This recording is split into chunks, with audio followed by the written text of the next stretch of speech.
school. Call 773-553-2225 or visit cps.edu/B2OF.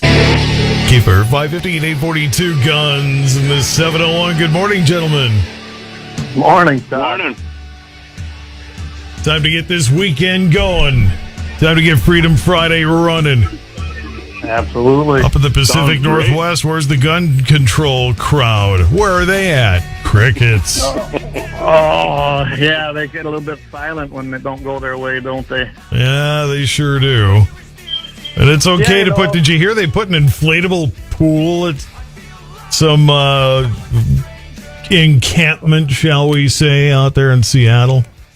Yeah, so that they can supposedly beat the heat. I bet it's going to become a sludge inside after all the bathing that's done. Yeah, no kidding, right? Ugh. I ain't stepping in that thing. Don't look at me. Oh, can't imagine. I wonder who's going to maintain those. I bet it won't be the homeless. Let's get the health department over there to shut it down. Excuse me. You're missing your chlorine requirements? I could just see I it. imagine it's going to be a big failure, another government failure, just as their gun control that they passed in that state. Yeah. Well, it works so well in Chicago. Let's try it everywhere else, right? Oh, yeah, absolutely. We should keep trying at failure, but that's what government seems to do best. They passed 2 initiatives out there here in Washington State not too long ago, but guess what? The homicide body count keeps going up, even after all of their utopian gun control initiatives and passage. And it's interesting to put out those stats. I mean, they passed this baby, both these. They were backed by billionaires, of course. And then the stats went up. 594, or Initiative 594 passed in 2014 and 1639 passed in 2008, or 2018. Since then, homicides increased 96%. Slayings have went up to an all-time high with 16.6% increase. And there are now 338 murders logged, which is above the 294, whatever it was the year before. So, it's not working. It's not working, and the gun control people are just completely silent. Nothing. Not a word out of them, which don't surprise me. Well, Clay, that's impossible. It was common sense gun control that they passed, right? In Initiative 594, which passed in 2014, it called for universal background checks, right? Because that's just the magic bullet for everything for them is a universal background checks, right? Oh yeah, that's I see what you did there, Magic Bullet. I see what you did there. That's clever. You've been waiting all day to do that one, haven't you? Yeah. Oh, for sure. Since last night, even, Todd. And Initiative 1639, which passed in 2018 because their Magic Bullet in 2014 didn't work, which they said it would. That prohibited the sales of so-called semi-automatic assault rifles to young adults 18 to 20 years old. And it just is, they always want these things, these assault weapons bans, background checks. And, I mean, this is proof positive right here. This stuff's a miserable failure. And that didn't work, Clayton, so the Attorney General tried what? Well, he called for more unconstitutional gun control is what they're doing, and wants more passage and more measures. Well, not only, he got 2 gun control initiatives, the 2 gun control initiatives, and on top of those, he got the Washington legislature to pass, again, a large capacity magazine ban, which right now it's 10 rounds. In New York, it's 7 rounds or less. And Joe Biden and Obama don't think you should have more than 2 rounds.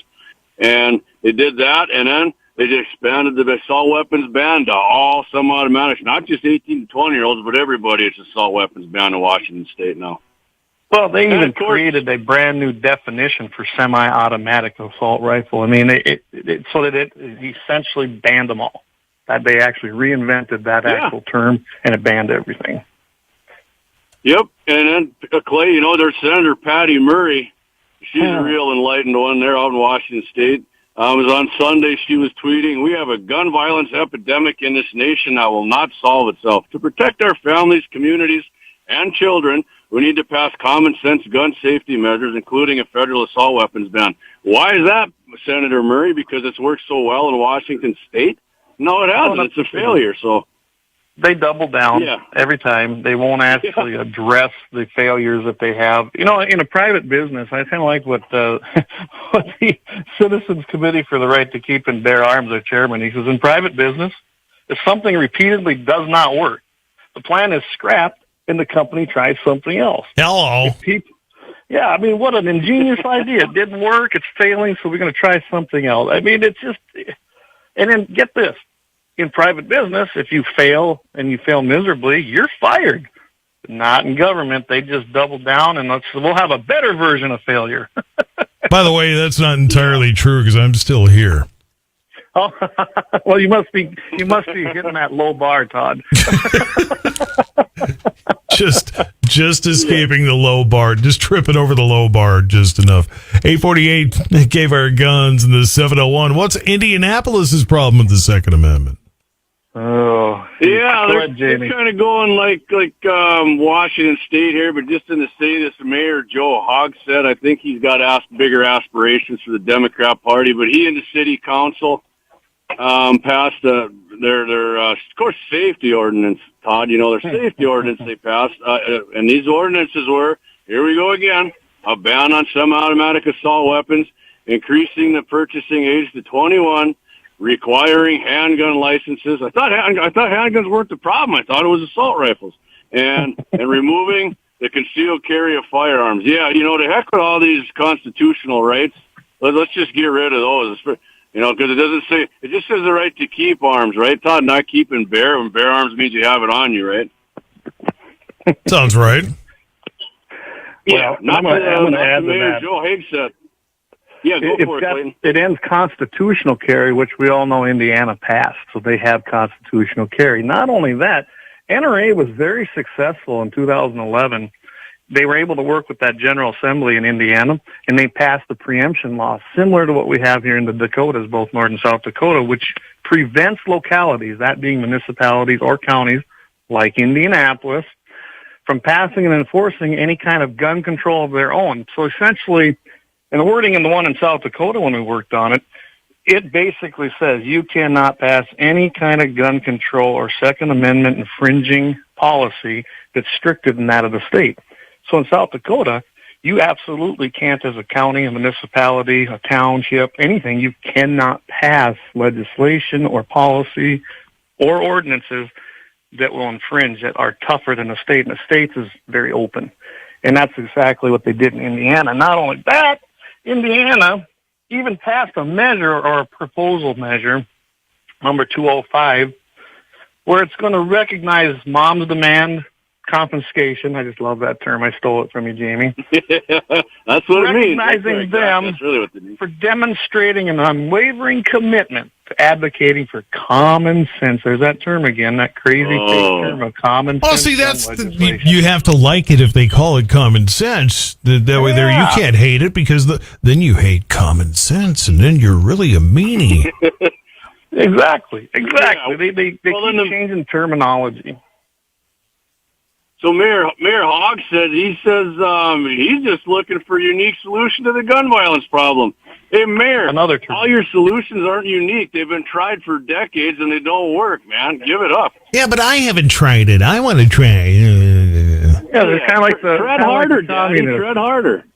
Yeah, just like when they say, well, we just haven't tried communism in the right place in the right way yet. So let's try it again. I mean, that's always been the mantra from that side. Wait till I've left the world and you can try that, and I'll prove to everybody else it's still here. Well, I don't want to suffer through it, but y'all can go ahead and have it once I'm gone. Then I won't care about that. Guns in the 701 on K-Fire. It's 851. Wolves apparently cutting the Wyoming mountain lion population. What's going on there? Well, yeah, so the Smithsonian, which they don't usually reference them too much, but they did a study that basically studied the Wyoming wolves. And there are different areas. You got that greater Yellowstone pack area that they manage, and there are different areas within Wyoming where they do this. But they're finding out that it seems that the mountain lion population has been reduced by 48%, specifically in the greater Yellowstone ecosystem. And they basically are blaming it on the wolves. Of course, this article, when you read it, it's a little bit slanted because no one wants to admit that the reintroduction of wolves was probably not a good idea. they do have a few things that outside of that area, you can hunt wolves, right? So you get outside of that Yellowstone area, the wolves can be hunted and managed, and when you see that, the mountain lions aren't suffering as much. So that's just another key point that they're really not bringing out in this. And what's happening is you introduce another predator along with the grizzly bears and the mountain lions. Mountain lions have been at the top of the food chain actually for a long time till grizzlies and wolves come back. They are eating more of the prey, and they're seeing that out in Wyoming. They've seen a reduction in mule deer. They've seen a reduction in moose and in elk all across the state because of it. So there's less food. Well, the stronger of your predators, and I can tell you right now after being out there, wolves are a vicious predator. They do have packs. They do gang up, and they will take out any prey they want versus a mountain lion that more is a hunter and a stalker and kind of targets things in secret in wooded areas, not open areas. So there is a big difference in that. And let's remember, when they reintroduced the wolf into the Yellowstone area, it was not the native species, which was more like a prairie wolf. It was smaller. It wasn't near as predatory. They brought these ones in from Canada that are way bigger, stronger, and they are a killer. They're not just a predator; they're a killer, and that's the difference between here. And that's probably what's taken down everything as far as the mountain lions. They're killing the cubs. They'll go after the mothers, and the mothers will have to go maybe even forage for food elsewhere, and then they go kill the kittens. And that's basically what's happening according to this. Guns of the 701. Hey, we're tight on time, but I got to ask you this question. I don't know if you saw, but some of the survivors in Buffalo from the grocery store shooting now suing the social media platforms. That's actually a new one. I hadn't seen that one. Yeah, that was a day or two ago. I saw that and I thought, oh, come on. Wait a minute now. Kill the messenger. Right? What's their reasoning for suing them? Yeah. Yeah, I mean, my heart goes out to them. It was terrible what they went through, but at the same time, I don't know that, Zuckerberg is exactly to blame. I'd say not. It's kind of funny. Well, I mean, that's just me. How are they blaming Zuckerberg? Well, because it's showing all these images and all this stuff, and it's mean and common sense. You suppose the left of Zuckerberg going to use he's going to use a First Amendment right as his defense, even though he denies it to everybody else. Whoa! Well, absolutely you will. There we go. Absolutely you will. Guns of the 701. Monday night, some new stuff. Wednesday night, some new stuff.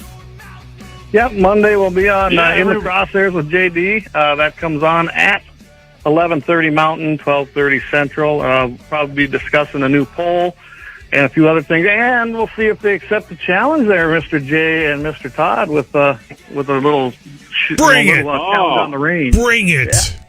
I'm just saying. He's in. He said he's in. Really? I'm in. Gotta make it happen. I'm in. Let's make it happen. We got the place. We just got to get the time going and the date, and we'll get it set up, Todd. Fantastic. Absolutely. Let's make it happen. YouTube stuff on, was that Wednesday night? Wednesday night, yep. 6 o'clock p.m. Mountain. Every Wednesday night. Yep, every Wednesday night, 6 p.m. Mountain, 7 p.m. Central. You can catch our live stream on Facebook, YouTube, Twitter, and www.gunsandthe701.com. And if you want to see a pretty cool short, you can go on our Facebook page or YouTube channel. I took some friends out from California last night. We were shooting the 50 cal. My buddy's fiance, she loves shooting the 50 cal. It's pretty sweet. Guns of the 701 Best Podcast on iHeart, by the way, so make sure you subscribe and all that stuff. Make sure you check that out, too. 100%. 100%. The link to that's on our social media pages, Todd. If you can't watch it, go on to iHeart and listen to the podcast. All right, Best one you're ever going to hear on iHeart. Amen, brothers. Have a good weekend. Take care. You too. Thanks, you too, Todd. See you, buddy. All right, man. Guns of the 701. Happy birthday to Jay Wolf of Zealand coming up on tomorrow. In fact, turning 60. Hayden Hugland of Dickinson 4 today. Wendy Bam of Carrington, birthday tomorrow. Piper Bennett of Bismarck 12 tomorrow.